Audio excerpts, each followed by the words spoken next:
Okay, so just having a moment of clarity here and thinking about God and how God works. And I was just thinking about when God is getting ready to do something in your life and you know that God is telling you to do this thing and you know that it's going to be amazing and have a totally awesome and amazing impact on your life and really shift you. You know, you've been praying that prayer every day almost as a cycle. God, please help me to be the woman that you called me to be and created me to be in life. Or God, please help me to be that man that you've called and created me to be in life. You know, we pray that prayer kind of like mundane at times. We just say it as a matter of cycle, you know, just every day, kind of like your prayer that you just keep saying.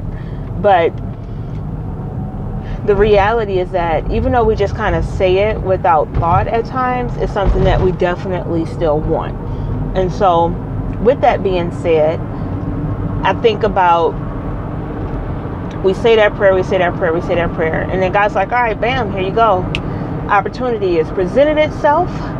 It is time for you to become the woman or man that I've called you to be. And this is what you got to do to do it. And you're like, whoa, hold up the phone, Jesus. I said, make me the man or woman you called me to be. Why does that have to include giving up some things that are also precious and wonderful to me? What are you trying to do? To which God then replies, I'm trying to make you the man or woman that I called and created you to be. Right? That's what you asked for.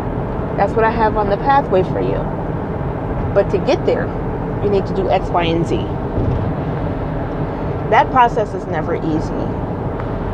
Letting go of our creature comforts, letting go of who we want to be and doing what we want to do and going where we want to go, and the things that are so comforting and wonderful to us, a lot of times they're not always comforting and wonderful to God, because we do a lot of things out of selfishness. We do a lot of things to placate ourselves and not to satisfy God. And because He is our creator, and because everything that is within His purpose is not just for a day and for a moment, it's for a generation and generations of generations, it requires us to give beyond ourselves, because the blessing and the growth goes beyond ourselves, right? Those things, oh, this is so powerful. Those things that we do out of selfishness, that we do just for us, usually pretty much begin and end with just us, right? Like if I'm having sex, yeah, wonderful. And it's great for me and it's great for the person I'm with. But it kind of ends there. It does not bless a bunch of other people unless I bring a child into the world as a result. But I use that example just to say, like, the realities are what God plans and what God does goes beyond generations. It goes for lifetimes. And so it always costs more because it harvests more. So back to my original point. Praying for God to just do these things. And then God's finally like, all right, fine. I'm about to make you that man or woman I've called you to be. Ready, set, go. And so you prepare yourself to do that. And God tells you what He wants.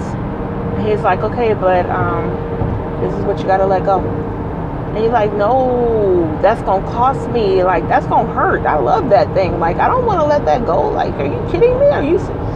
Let's go back and revisit this prayer request, shall we? And we start bargaining with God. Like, if I give you this, then I can keep that and we can still get this done. Like, God is not a car dealership where we bargain chip the parts we want. It's pretty much all or nothing with Him. And so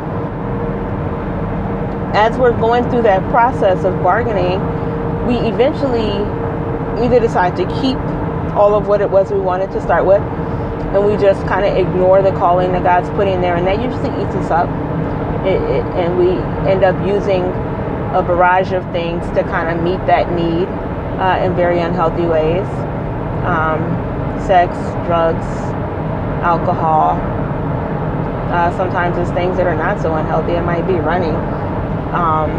We just find ways to pretty much suffocate out that call that God is putting on our life. And so when God is calling and calling and calling, and we do one of two things. We either do, actually one of three. We do a little piece of it or a part of it, the part we want that makes us feel good, and we keep the other part. And we like, see God, I'm doing it. And God eventually is like, that's great, but not really. Or we totally ignore it because we don't want to give up our comforts and our way of doing things for God's way. Like, that's not fun to our flesh sometimes. And we kind of hold on to what we want. And that's hard.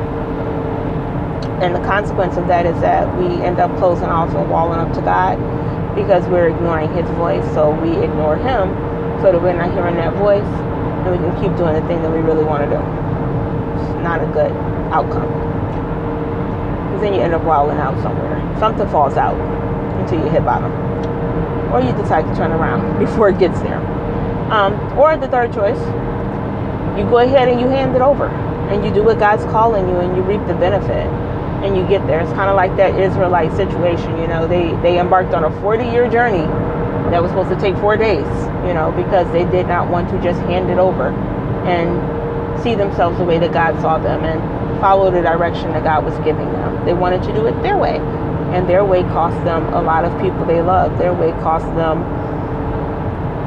40 years, right, and a life.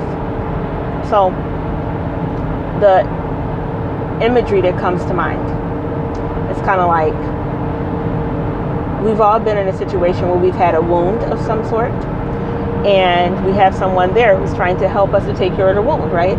So say I have a splinter and it hurts like a mug, like, oh my gosh, I have a splinter, it is killing me, take it out, take it out, take it out, I can't get it. And so the other person is standing there and they're like, okay, fine, give me your hand. And you're like, but it's gonna hurt. And they're like, yeah, it's going to hurt, but then it'll feel better because I'll get it out. Just turn your head, don't look, and let me get the splinter. And you're like, but I can't. And we go into this whole thing where we're like, oh, take it, give it back, take it, give it back. You know, it's this push and pull. And the other person is just sitting there like, oh my gosh, would you stop being a drama queen right now? Give me your hand so I can take out the dang old splinter and we can move on with life. And you'll feel better, and I won't be irritated with you being ridiculous right now, so I can help you, right? We kind of get frustrated with the other person, gets frustrated. And so we eventually, usually, hand over the finger, right?